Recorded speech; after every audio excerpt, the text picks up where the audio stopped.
بسم اللہ الرحمن الرحیم۔ کیا آپ جانتے ہیں کہ اسلام صرف عبادت کا دین نہیں بلکہ صحت، طاقت اور متوازن زندگی کا بھی مکمل نظام ہے۔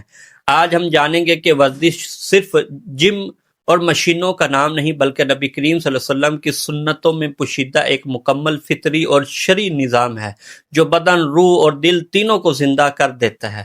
ورزش کا اسلامی تصور کیا ہے؟ جسم عبادت کی امانت ہے، جسم اللہ تعالیٰ کی امانت ہے، جیسا کہ حدیث مبارکہ کا مفہوم ہے کہ قوی مومن طاقتور مومن کمزور مومن سے بہتر ہے۔ نبی پاک صلی اللہ علیہ وسلم کا طرز زندگی ہمیں بتاتا ہے کہ حرکت، مشقت اور اعتدال ہی اصل صحت ہے۔ اسلام سستی، کاہلی اور مسلسل آرام کو ناپسند کرتا ہے کیونکہ یہ بدن کو بھی بیمار کر دیتی ہے اور دل کو بھی بوجھل کر دیتی ہے۔ نماز سب سے بڑی شرعی ورزش ہے۔ اگر غور کریں تو نماز خود ایک کامل جسمانی ورزش ہے۔ قیام ریڑھ کی ہڈی سیدھی کرتی ہے، اسی طرح رکوع کمر، گھٹنوں اور پٹھوں کی مضبوطی کے لیے یہ مؤثر ہوتا ہے۔ سجدہ دماغ، آنکھوں اور دل کے لیے یہ مفید ہوتا ہے۔ تشہد جوڑوں کے لیے بہترین علاج ہے۔ نماز کے ذریعے جسم کے فاضل مادے خارج ہوتے ہیں، خون کی گردش بہتر ہوتی ہے، دل کو سکون اور روح کو تازگی ملتی ہے، اور سب سے بڑی بات ایمان محفوظ رہتا ہے، دنیا و آخرت کی سعادت ملتی ہے۔ اسی طرح صبح کے وقت اٹھنا، تہجد کے لیے اٹھنا، نبی پاک صلی اللہ علیہ وسلم نے ارشاد فرمایا جب انسان سوتا ہے تو شیطان اس کی گدی پر 3 گرے لگا دیتا ہے۔ ذکر سے ایک گرے کھلتی ہے، وضو سے دوسری اور تہجد سے تیسری گرہ کھل جاتی ہے۔ نتیجہ کیا نکلتا ہے؟ ثواب بھی، اور انسان چاق و چوبند بھی ہو جاتا ہے، خوشباش اور صحت مند ہو جاتا ہے۔ روزہ جسمانی نفسیاتی ورزش میں بہت زیادہ فائدہ مند ہوتا ہے۔ معدے کو آرام دیتا ہے، فاضل چربی کھلاتا ہے، نفس کو قابو میں رکھتا ہے، صبر، ضبط اور قوت ارادی کو بڑھاتا ہے۔ یہی وجہ ہے کہ روزہ صرف عبادت نہیں بلکہ قدرتی ڈیٹاکس بھی ہے۔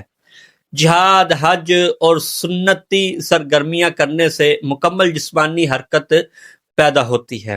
اسلام نے ایسی عبادات دی ہیں جن میں پورا جسم متحرک رہتا ہے، جیسے جہاد تیز حرکات، قوت اور مستدعی ہوتی ہے، حج ہے پیدل چلنا ہوتا ہے، طواف کرنا ہوتا ہے، سعی کرنی ہوتی ہے، اسی طرح وضو اور غسل کرنا ہوتا ہے جس سے جسم کی صفائی ہوتی ہے اور حرکت پیدا ہوتی ہے۔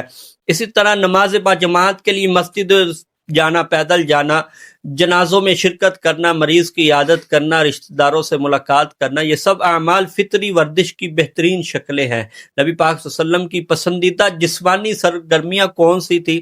احادیث سے ثابت ہوتا ہے کہ رسول اللہ صلی اللہ علیہ وسلم پیدل چلنے کو پسند فرماتے، گھوڑ سواری، تیر اندازی، کشتی مقابلے کو پسند فرماتے۔ یہ سب اس بات کا ثبوت ہے کہ اسلام طاقتور، متحرک اور صحت مند مومن چاہتا ہے۔